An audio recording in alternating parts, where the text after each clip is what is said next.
নিশাতৰ ভিতৰতেই সকলো সলনি হ'ল চানা বিক্ৰী কৰা প্ৰীতমৰ নিশাতৰ ভিতৰতেই কেইবা লাখ টকাৰ মালিক হ'ল চাহ আৰু চানা বিক্ৰী কৰা প্ৰীতম ভাগ্যই লগ দিলে সকলো সম্ভৱ ভাগ্যই যদি লগ দিয়ে তেতিয়াহ'লে নিশাতৰ ভিতৰতেই সলনি হৈ যায় জীৱন তাৰ জ্বলন্ত উদাহৰণ এইগৰাকী প্ৰীতম দাস হাউলিৰ ৰাখে জীৱন সলালে প্ৰীতমৰ এইগৰাকী প্ৰীতম দাস এইগৰাকী প্ৰীতমে মাতৃৰ সৈতে চানা আৰু মুড়ি বিক্ৰী কৰি পৰিয়াল পোহপাল দি আহিছে সময় সময় সৰু চাহৰ দোকানখনত চাহু বিক্ৰী কৰে প্ৰীতম দাসে চাহ আৰু চানাই আছিল প্ৰীতম আৰু তেওঁৰ মাতৃৰ উপাৰ্জনৰ একমাত্ৰ পথ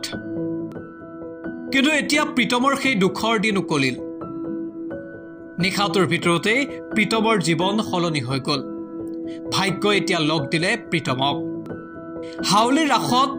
দ্বিতীয় পুৰস্কাৰ প্ৰায় ৪৫ লাখ টকাৰ মূল্যৰ এখন ফৰচুনাৰ লাভ কৰিলে প্ৰীতমে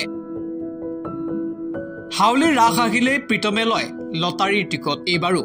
৫টাকৈ লটাৰীৰ টিকট ক্ৰয় কৰিছিল প্ৰীতমে কিন্তু তাৰে ভিতৰত প্ৰীতম দাসে ক্ৰয় কৰা এটা লটাৰী টিকটত লাগিল ফৰচুনাৰ বাহনখন আৰু তাৰ পাছতেই নিশাতৰ ভিতৰতেই জীৱন সলনি হ'ল পৰিয়ালটোৰ বহু বছৰ ধৰি কষ্টৰে সংগ্ৰাম চলোৱা প্ৰীতমৰ পৰিয়ালত এতিয়া হাঁহি বিৰিঙিছে ভাগ্যই যদি লগ দিয়ে তেতিয়াহ'লে যে সকলো সম্ভৱ তাৰ জ্বলন্ত উদাহৰণ প্ৰীতমৰ মুখেৰে শুনক কেনে অনুভৱ এইগৰাকী প্ৰীতমৰ হাউলিৰ মই ১০০ টকীয়া লটাৰী ৫টা টিকেট কাটিছিলো তাৰে দ্বিতীয় পুৰস্কাৰ এইখন গাড়ীখন পাইছো মই ফৰচুনাৰ দ্বিতীয় পুৰস্কাৰ বহুত ভাল লাগিছে সৰুৰ পৰাই বহুত কষ্ট কৰি এটা সপোন আছিল যে একদিন হাউলিৰ লটাৰীত এখন গাড়ী পাম সেই সপোনটো আজি পূৰণ হ'ল বহুত ভাল লাগিছে পাই একেদৰে প্ৰীতমৰ মাতৃও ক'লে যে হাউলি ৰাখে কিদৰে জীৱন সলনি কৰিলে এই পৰিয়ালটোৰ কাৰণ সৰু বেৰা কষ্ট কৰিছে দেউতা থকাৰ বেৰা কিন্তু কালি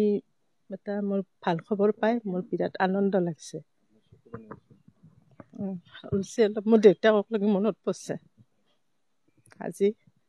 মই বিৰাট আনন্দ মানে পাইছোঁ মই বিৰাট তাৰমানে কষ্ট কৰি থাকোঁ মানে ৰাতিপুৱা হ'লে মই পিঠা বনাওঁ ল'ৰাক মই পঠাই দিওঁ আজি তাৰমানে মই গাড়ীখন পাই তাৰমানে মই বিৰাট সুখী হৈছোঁ সেইটো তাৰমানে মই এইটো আৰু বছৰে কৰি আছোঁ আৰু মই কৰিমো সেইটো মই এইবাৰো তাৰমানে কৰাৰ কাৰণে মই আশা কৰি আছিলোঁ বস্তুটো কিন্তু আজি আৰু কাৰণ সৰু বেৰা কষ্ট কৰিছে দেউতা থকাৰ বেৰা কিন্তু কালি এটা মোৰ ভাল খবৰ পাই মোৰ বিৰাট আনন্দ লাগিছে মোৰ দেউতাকক লাগি মনত পৰিছে আজি মই বিৰাট আনন্দ মানে পাইছোঁ মই বিৰাট তাৰমানে কষ্ট কৰি থাকোঁ মানে ৰাতিপুৱা হ'লে মই পিঠা বনাওঁ ল'ৰাক মই পঠাই দিওঁ নিউজ ডেস্ক স্বস্থাৰ ৰিয়েলিটি